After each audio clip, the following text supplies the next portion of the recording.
This one might be big on its own. So I just titled it Socratic Method. That's Socrates.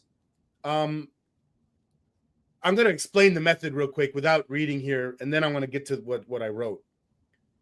The first time I experienced it was fifth grade, I think, and it was like history class or something.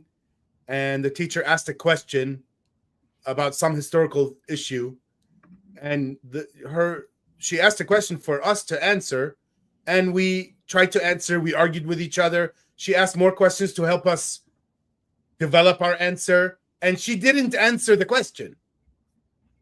Yeah, that wasn't the purpose. It's a learning exercise. So this is the Socratic method. Another way to describe it, I've heard it described like this: a negative process of hypothesis generation and elimination. yeah.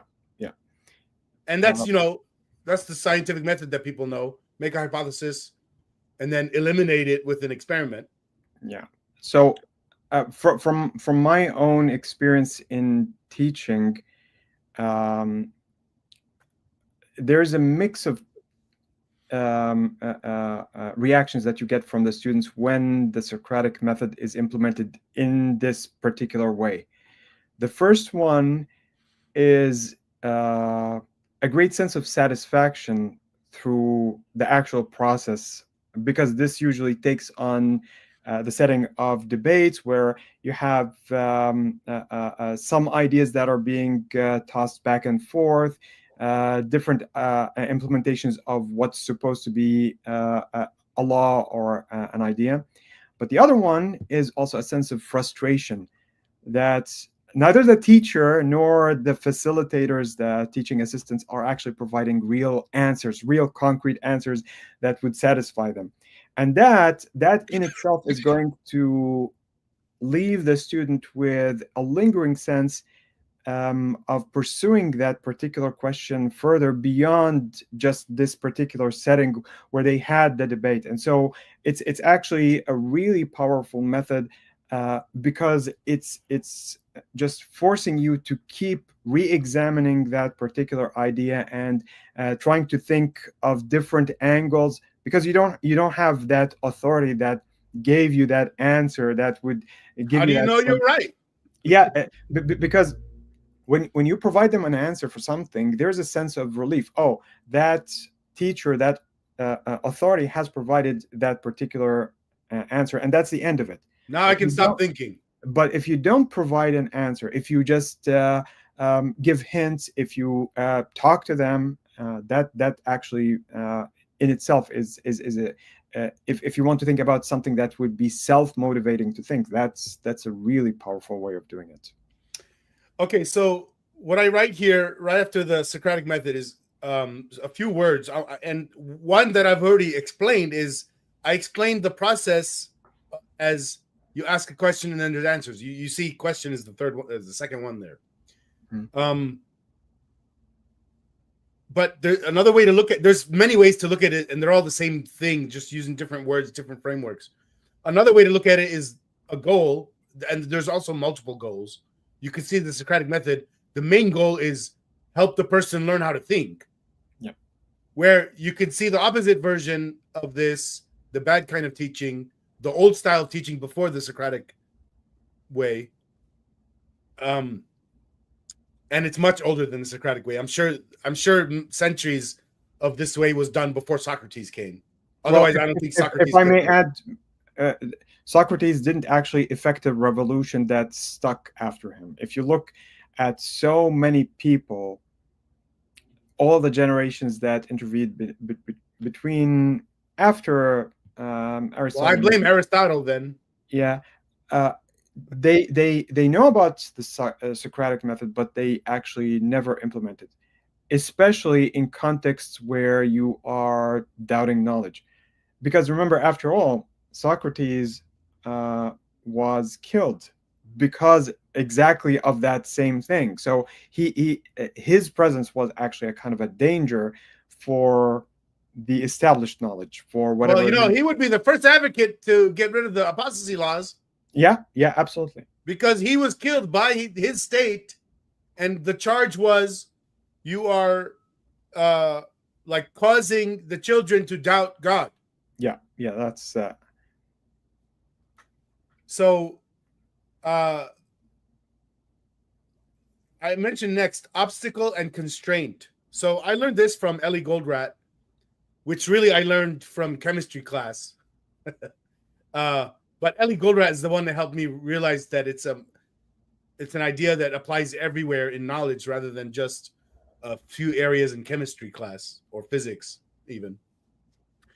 If you think of whatever question, Socratic question you start with, whatever issue you're trying to deal with, like I guess we should do an example, is there a God? And you have a discussion between two people, or let's say one of them is the teacher, and then the other one is the one that's trying to get some help. There's generally one area, one thing that is the constraint or the obstacle preventing the person from seeing the better or newer paradigm. And part of the Socratic method is to help that person by asking them questions that leads to them exposing the issue. What is the constraint? And by the way, that's what I've been doing with the two people that I helped in the last two episodes. I'm doing the Socratic method to help them expose their main problem. It's the constraint that's holding up their other issues, or the obstacle holding up all their other issues. Another way I call it is the core conflict. That's a word that Ellie Goldratt uses when he's talking about conflict resolution. The core conflict. One more thing to say about this is, and we kind of said this before already. We were talking about how the two kinds of people, one group, I think my answers are pretty good, but I'm doubting them and I'm looking for better answers. And I also think that maybe my questions aren't great and I'll find better questions leading me to other answers.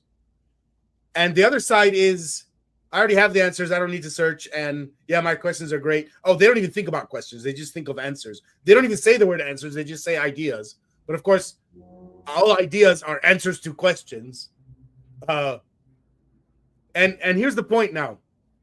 This is something I kind of learned in school. And I remember hearing about it from people like Einstein. Instead of memorizing answers, I would rather try to, if I'm going to memorize something, instead of memorizing answers, memorize questions, because you can regenerate the answer. If you only memorize answers and you don't even know what questions they're attached to, you can't update them. They're just hanging by themselves. They're not connected to any other knowledge in your head.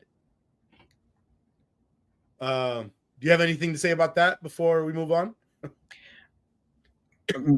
There's probably a set of general principles. If I want to think about this from the point of view of something like physics, where knowledge can be derivable in a kind of a logical way, but this is something much more direct and simpler in a way in terms of decision making than everyday life experience, where you have really complicated questions that have so many different aspects. But I think if you are in the process of re-examining the set of ideas that you have, the questions themselves are going to be so lingering, so ever present in your mind that you are always looking for answers. So I think this process of transitioning is definitely something that is characterized by these questions. And I think that if we learn how to ask these questions properly and try to seek answers in those unbiased ways, then definitely that's going to make the process a lot more easier than thinking, oh, there is a well-defined answer to this and I'm going to be seeking it because that's how I grew up. I grew up thinking that you have some knowledge that is given down to you by the authority figures, and I'm not going to be doubting it. Doubt is actually a lot of people have this other problem where they think their question is stupid, which is like saying they're even doubting that their question is valuable. Yeah. But it was a good question. And even if it wasn't a good question in the sense that it's a good question universally for everyone, it's a good question for you because you need the fucking answer. Absolutely. Absolutely. I mean, or at least you need to know why it's a bad question, which is still, it's a good question until you have that. Sorry, go ahead. No, it depends on the type of question. If it's a kind of a question about something inconsequential, then one should definitely point out why this is not a good question. And although I'm actually a little bit hesitant to say that there is such a thing as a bad question. If the question came up, it means that it's something that can be answered or addressed in some way. Right. And here's another way to say it. Even if it was a bad question, the way you get to a better question is to evolve it. There was something good in it, something you cared about in it, and you can make another question that is trying to get at the same thing, worded differently or whatever, different angle. But that good question came from the bad question, which means the bad question wasn't a bad question. It was a good question. Yeah. And whatever question that is being asked, if for example I have a certain amount of knowledge in a given field and someone asks a question and I think that, well, this question is ill-formed or asking about something very simple or has some kind of a contradiction, obviously if I have that level of knowledge or understanding of the topic and I want to convey that knowledge to the other person or help them discover it for themselves, branding the question as a bad question is a non-starter. It's basically just right. Oh, that's another way. Yes. Remember what I said was, like, imagine a good question that's good for universally everyone. I was trying to say it depends on each person. I'm asking different questions than somebody else. Mm-hmm. What's important in an important question in my worldview might not be an important question in another worldview. Yes.